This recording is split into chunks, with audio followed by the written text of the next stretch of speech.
Hello friends, இன்றைக்கி நம்ம இந்த வீடியோவில் என்ன பார்க்க போகிறோம்னா, அலைட்மோஷன் ஆப் வந்து யூஸ் பண்ணி ஒரு பல்ஸ் எஃபெக்ட் அப்படின்னு சொல்லுவாங்க. அந்த மாதிரி பல்ஸ் எஃபெக்ட்டு வச்சு ஒரு வீடியோ எடிட்டிங் எப்படி எடிட் பண்ணுறதுன்னு தான் பார்க்க போகிறோம். இந்த வீடியோவை நீங்கள் பார்த்துருப்பீங்க அப்படின்ட்டு நான் முன்னாடி சொல்லியிருப்பேன். அந்த மாதிரி தான் எடிட் பண்ண போகிறோம். சரி, வாங்க வீடியோக்குள்ளே போகலாம். இப்போ அலைட்மோஷன் ஆப் ஓப்பன் பண்ணிவிட்டு இதுக்கு வந்து ரெசல்யூஷன் எவ்வளோ கொடுக்குறீங்கன்னா 4:5 கொடுத்துட்டு க்ரியேட் ப்ராஜெக்ட்ன்றதை கொடுத்துட்டு ப்ளஸ் ஐக்கான் செலக்ட் பண்ணிட்டு இமேஜ் அண்ட் வீடியோன்றதுக்குள்ளே போயிட்டு உங்களுக்கு எந்த ஃபோட்டோ ஆட் பண்ண போகிறீங்களோ அந்த ஃபோட்டோ ஆட் பண்ணிக்கோங்க. நான் வந்து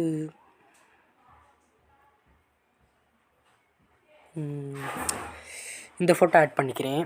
ப்ளஸ் ஐக்கான் செலக்ட் பண்ணிட்டு இந்த மூவ் அண்ட் ட்ரான்ஸ்ஃபார்ம்ன்றதை கிளிக் பண்ணிவிட்டு இந்த ஆரோ மாதிரி இருக்கும் பாருங்கள், இதை கிளிக் பண்ணிவிட்டு இதை அப்படியே ஸ்க்ரோல் பண்ணிங்கன்னா அது அப்படியே பெருசாகும். நல்லா பெருசாகிக்கோங்க. இப்போ வெளியே வந்துட்டு எக்ஸ்ட்ரா ஜூம் பண்ணிக்கோங்க. ஏன்னா பல்ஸ் எஃபெக்ட் வரப்போ கொஞ்சம் ஜூம் அவுட் ஆகிட்டு ஜூம் இன் ஆகும், அதுக்கு தான் சொல்கிறேன். இப்போ எஃபெக்ட்ஸில் போயிட்டு வெளியே வந்துடுங்க. வெளியே வந்துட்டு இப்போ மியூசிக் ஆட் பண்ணணும். இப்போ ப்ளஸ் ஐக்கான் செலக்ட் பண்ணிட்டு ஆடியோவில் போய்ட்டு உங்களுக்கு வியூ ஆலில் போய்ட்டு உங்களுக்கு எந்த ஆடியோ ஆட் பண்ண போகிறீங்களோ அந்த ஆடியோ வந்து செலக்ட் பண்ணிக்கோங்க.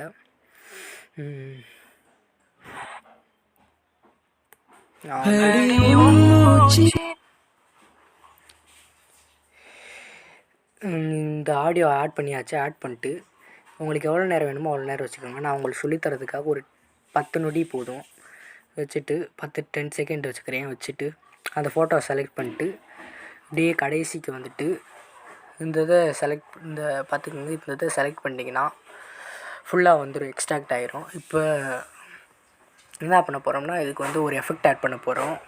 இதுக்கு அந்த ஃபோட்டோ செலக்ட் பண்ணிக்கோங்க. செலக்ட் பண்ணிவிட்டு எஃபெக்ட்ஸில் போயிட்டு ஆட் எஃபெக்ட்ஸ்குள்ளே போயிட்டு இப்படியே ஸ்க்ரோல் பண்ணிக்கிட்டே வந்தீங்கன்னா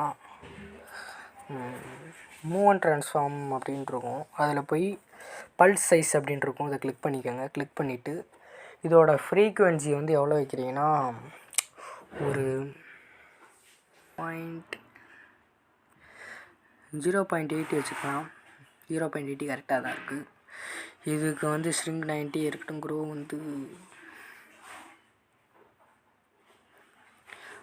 வந்து எவ்வளோ வைக்கிறீங்கன்னா 1 வச்சுக்கலாம். 1 கரெக்டாக இருக்கும்.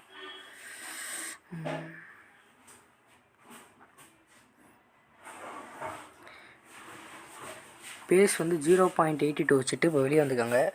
வெளியே வந்துட்டு எஃபெக்ட்ஸ் வெளியே வந்துட்டு நான் ஒரு லேயர் கொடுக்குறேன். டெம்ப்ளேட்டோட லிங்க் வந்து டிஸ்கிரிப்ஷனில் இருக்குது, அதை எடுத்துக்கலாம். இப்போ ப்ளஸ் ஐக்கான் அமைக்கிட்டு இமேஜ் அண்ட் வீடியோவில் போயிட்டு வியூ ஆல்ன்றதில் போயிட்டு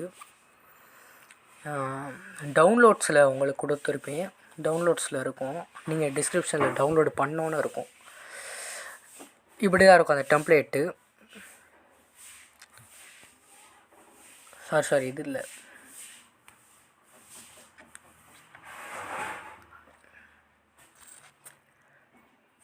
இந்த இருக்குது, இப்படி தான் இருக்கும்.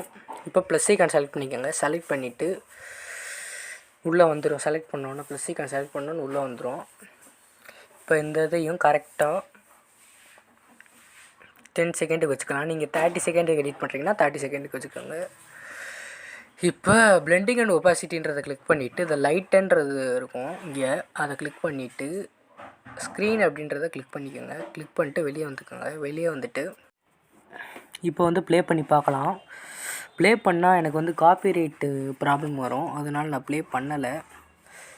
இப்படி பார்த்தீங்கன்னா தான் இருக்கும், இந்த மாதிரி இருக்கும், பார்த்துக்கோங்க.